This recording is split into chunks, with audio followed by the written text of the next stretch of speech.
همزمان با گرامی داشت از روز ملی صادرات، سطح صادرات در کشور افزایش یافته است. روز صادرات با هماهنگی وزارت صنعت و تجارت به هدف حمایت از تولیدات داخلی کشور و افزایش سطح صادرات برگزار شد. خوشبختانه اکنون شاهد گرامی داشت روز ملی صادرات و تقدیر از صادرکنندگان برتر سال می باشیم که حضور شما بزرگان را در اولین برنامه تجلیل روز ملی صادرات و تقدیر از صادرکنندگان برتر سال 1402 قدردانی و اظهار سپاس می نماییم. جناب محمد سید محترم حضور دارند. ابتکار واقعیت ابتکار بسیار خوب بود. از اتاقای تجارت بود.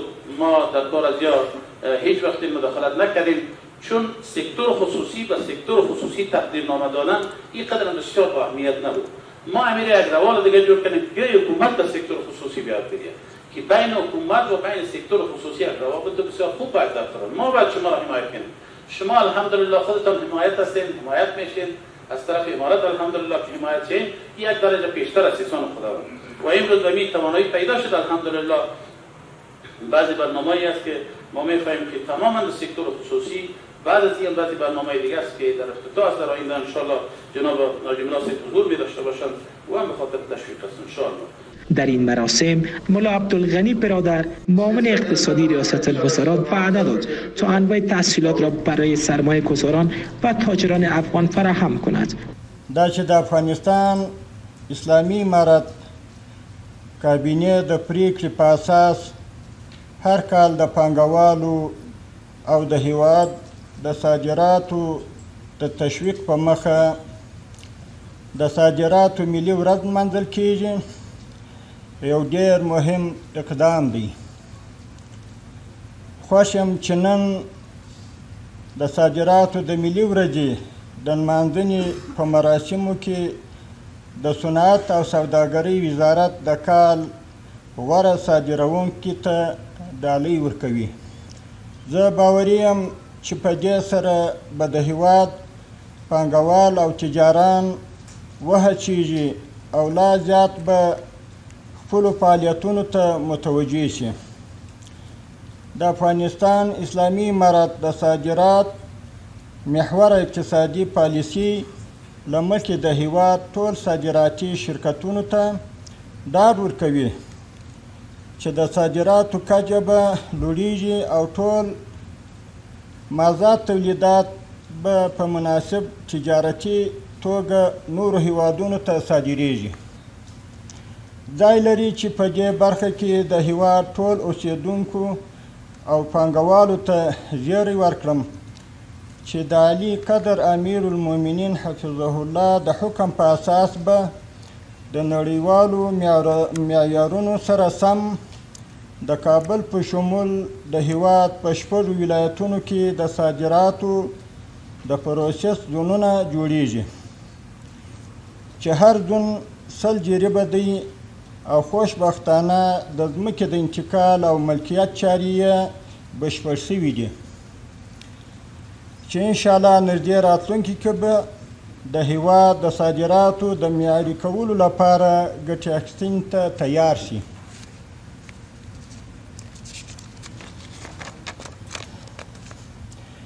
له نیکه مرغه اوس مهال د هیواد له 14 ولایتونو څخه نړۍ ته صادراتي توکي لیږدول کیږي چې په یادو ولایتونو کې د صادراتو د تسهیل او تسریع لپاره د صادراتي اسنادو ته پروسس دفترونه ایجاد شوي دي او د 4 ورځو دفتري کار په 40 دقیقو کې انشاءالله ترسره کوي.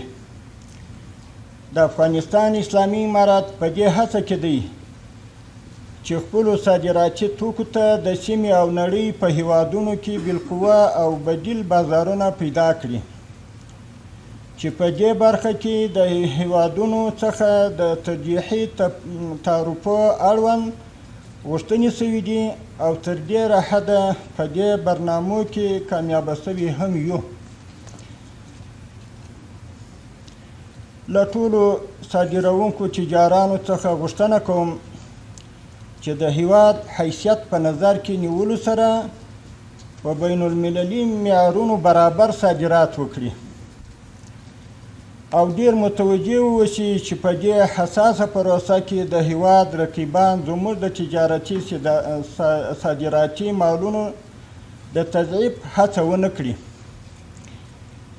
له محترمو تجارانو څخه غوښتنه کوم چې د افغانستان اسلامي امارت د اقتصادي پالیسۍ په نظر کې نیولو سره د خامو موادو صادراتو پر ځای نورو هیوادونو ته پاخه سوي تولیدي توکي صادر کړي، ځکه د هیواد په داخل کې د خامو موادو پروسس له یوه اړخه د نوي فابریکو د ایجاد او کارموندنې سبب ګرځي او له بله اړخه جنجري ارزښت رامنځته کوي. زموږ د صادراتو د بدنامولو په خاطر ځینې کړۍ هڅه کوي چې قاچاقي موادو پکې تیر کړي. له امنیتي ارګانونو څخه غوښتنه کوم چې داسې اشخاصو ته سخته سزا ورکړي او پرې نږدې چې زموږ د هیواد او سوداګرو هڅو ته زیان ورسوي. ډاډ بښونکي صادراتو او وارداتو په مخه اسلامي امارت په ټول بندرونو کې معیاري او پرمختللي سکینرونه نصبوي چې صادراتو پر کچه او باور به د پام وړ اغیز ولري انشاءالله. اسلامي امارت د ګمرکونو د معیاري کولو او با ارزښت او باوري صادراتو درلودلو په موخه له نړیوال معتبرو شرکتونو سره په خبرو بوخت دی چې دا چاره به هم زموږ د صادراتو په کیفیت او کمیت د پام وړ مثبت اغیز ولري. له نیکه مرغه له سیمهییز او نړیوالو هیوادونو سره د اسلامي امارت اقتصادي، تجارتي او سیاسي اړیکې غوړېدلې دي. د سوداګرۍ، صادراتو، ګمرکي تسهیلاتو او د پانګونې د مهمو مسایلو اړوند ګټورې خبرې ورسره شوي دي چې دا به نه یوازې له هغوی سره زموږ د سوداګرۍ پر غوړېدو مثبت تاثیر ولري، بلکې پر مشخصو هیوادونو به زموږ صادراتي اتکا راکمه کړي او افغاني توکي به بدیل مارکیټونه ولري انشاءالله. په پای کې د هیواد په محترمو تجارانو غږ کوم چې په هیواد کې د بین المللي معیارونو مطابق سړې خونې جوړې کړي تر څو هیواد او ولس په دې برخه کې له لوی تاوان څخه وژغورل شي. د افغانستان اسلامي امارت د تل په څېر د خپلو پانګوالو او تجارانو سره اوږه په اوږه ولاړ دی او ډاډ ورکوم چې ټول ستونزو ته به یې رسیدگی کیږي انشاءالله تعالی. مقام‌های عالی رتبه کابینه امارات اسلامی نیز در مراسم بزرگداشت روز ملی صادرات شرکت کرده و راه‌های توسعه اقتصادی کشور را مورد بررسی قرار دادند. د تجارت تعلق بل ډیرو شیانو سره خو تر ډیره حده پورې چې تعلق د هغه تاجر سره ده او د تاجر له دغه شخصیت سره ده، نو که دی معیاري او باکفایته و بیا دغه تجارتي بهیر هغه به معیاري ده، باکفایته ده، یقینا بیا په ګټه باندې ده د هیواد دپاره، د ټولنې دپاره، د نړۍ دپاره. اینمی صادرات شما سبب رشد فکری ذهنی این ملت می شود و همچنان ما وزارت زراعت شب و روزه سعی کوشش داریم که و متخصصین خود مسلکی های خود به مختلف ملک ها روان میکنیم. این شب و روزه هم متخصصین ما مسلکی های ما در چین و در روسیه و در مختلف ملک ها هستند به خاطر انتقال اونمون نو داشته های عصری و تکنولوژی فن و ساینس و در بخش زراعت و مالداری تا که از این معلومات ها اینجا استفاده بکنیم، ظرفیت دهاقین مالداران خود بالا بکنیم. د صادراتو ورځ موږ لمانځو. په دا اوس حالت کې دا یو تشویقي مجلس ده. که موږ په خپله بلانس د صادراتو او د وارداتو وګورو، د خدای علم تفاوت ده سره.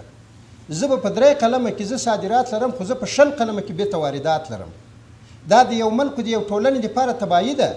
اسلامي امارت او خپل غیرتي تجاران دا سره یو دی هیواد په آبادېدلو کې او هیواد هلته آبادېږي څکله صادرات ولري. الحمدلله افغانستان سابق واردات زیات لرل اوس واردات لري خو الحمدلله صادرات هم لري او الله تعالی دې موږ تجاران ورونو ته لا زیات توفیق ورکړي چې خپل هیواد دپاره دا سرخوری وربخي چې خپل افغانانو ته دنیا ته دا اطمینان ورکړي چې افغانانو کې دا استعداد شته که د یو څه موادو د وارداتو راوړلو ضرورت ده خو د صادراتو وړتیا هم پکې ده.